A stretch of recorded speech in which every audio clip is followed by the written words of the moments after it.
வணக்கம். பல்சுவை பெட்டகம் யூடியூப் சேனல் உங்களை அன்போடு வரவேற்கிறது. ஞாயிறு சிறப்பு பதிவோடு எழுதப்படாத வரலாறு நம்மை சுற்றி நிறைய இருக்கின்றன. என்றாவது நாம் அதை பற்றி நினைத்து பார்த்ததுண்டா? நம்முடைய அடுக்கலையிலே, அதாவது அடுப்பங்கரையிலே ஓர் உலகமே இருக்கிறது. நம்முடைய அடுப்பங்கரையிலே ஓர் உலகமே இருக்கிறது என்றாவது சிந்தித்ததுண்டா? அரிசி என்றால் தமிழ்நாடு, பருப்பு என்றால் ஆந்திர பிரதேசம், கோதுமை என்றால் பஞ்சாப். இப்படி ஒவ்வொரு பொருளுக்கும் ஒவ்வொரு ஊர். தக்காளி எங்கே பிறந்தது? நம்மில் எத்தனை பேருக்கு தக்காளி இத்தாலி தேசத்தை சேர்ந்தது என்று தெரியும்? தேநீர் குடிக்கின்றோமே, அந்த தேநீர் எங்கிருந்து வந்தது? சீனாவில் இருந்து கொண்டு வரப்பட்டது. குழம்பி, அதாவது காஃபி அருந்துகின்றோமே, அந்த காஃபி அரபு தேசத்தில் இருந்துதான் இந்தியாவிற்கு வந்தது. ஒரு இஸ்லாமிய சகோதரத்தின் வயிற்றிலே வைத்து கட்டி கொண்டு வந்து அந்த காஃபி விதைகளை இங்கு இந்தியாவில் பயிரிட்டார். முதலிலே காஃபி பயிரிட்ட இடம் கூர்க். பாருங்களேன், நம்மை சுற்றி எத்தனை வினோதங்கள் இருக்கின்றன. நாம் என்றாவது நினைத்து பார்த்ததுண்டா? இன்றும் கூட வீடுகளிலே சொல்லுவார்கள், காய்கறி வாங்கி வாருங்கள் என்றாவது சிந்தித்ததுண்டா? அது என்ன காய்கறி? காய்கள் வாங்கி வாருங்கள் என்று சொல்லலாம். காய்கறி என்றால் காயும் கரியுமா?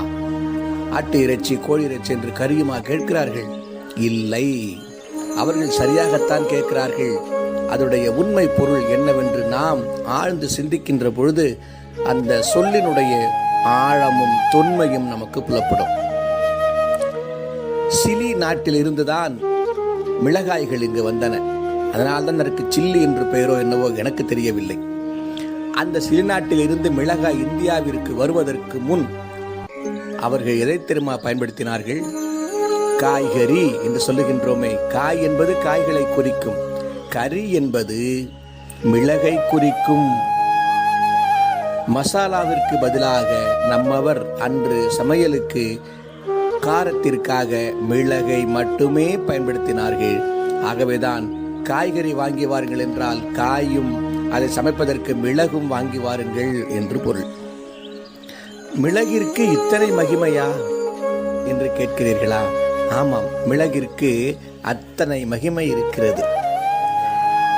நம் நாட்டிலே டச்சுக்காரர்கள், போர்த்துகீசியர்கள், பிரெஞ்சு தேசத்தை சார்ந்தவர்கள், ஆங்கிலேயர்கள் என்று வரி வரியாக வந்தார்களே நம் நாட்டை சுரண்டி செல்வதற்கு.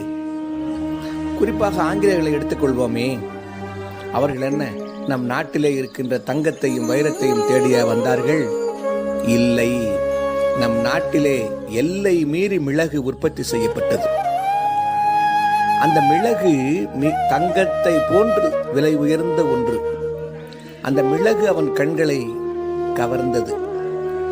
நம் நாட்டிற்கு கொண்டு செல்ல வேண்டும் என்று ஆசைப்பட்டான். கொஞ்சம் கொஞ்சமாக மிளகை இங்கிலாந்திற்கு கப்பல்களிலே கொண்டு சென்று விற்கத் தொடங்கினான். ஆனால் தொடக்கத்தில் இங்கிலாந்து அரசு இதற்கு எதிர்ப்பு தெரிவித்திருக்கிறது. யாரெல்லாம் எதிர்ப்பு தெரிவித்தார்களோ அவர்களுக்கெல்லாம் மிளகு விற்ற பணத்திலே சொற்ப லாபத்தை அவர்களுக்கு கொடுத்து அவர்கள் வாயை மூடினார்கள். இங்கிலாந்து தேசத்திலிருந்து கப்பல்கள் மூலமாக இந்தியாவிற்கு வந்து மிளகு கொண்டு போய் விற்றவர்கள் கொள்ளை லாபத்தை கண்டார்கள். ஆகையால் அந்த நிலைமை காலம் செல்ல செல்ல வேறு மாறிவிட்டது.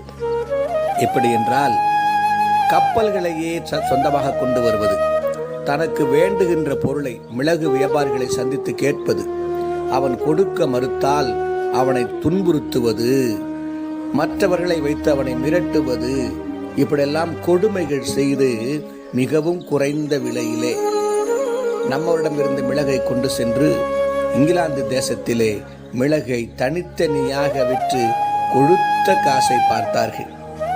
பொதுவாக சொல்லுவார்கள், தின்னு ருசி கண்டவனும் பெண்ணு ருசி கண்டவனும் விடமாட்டான் என்பார்கள்.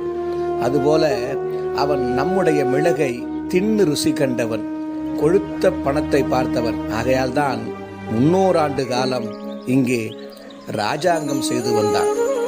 அந்த மிளகு என்பது நம்முடைய தமிழ் மண்ணில் பொறுத்தமட்டில் நம்முடைய மண்ணிலே தெற்கு பகுதி, குறிப்பாக எல்லா பகுதிகளிலுமே நம்முடைய பகுதிகளிலே சமையலுக்கு ஆகச் சிறந்த பொருளாக விளங்கி இருக்கிறது.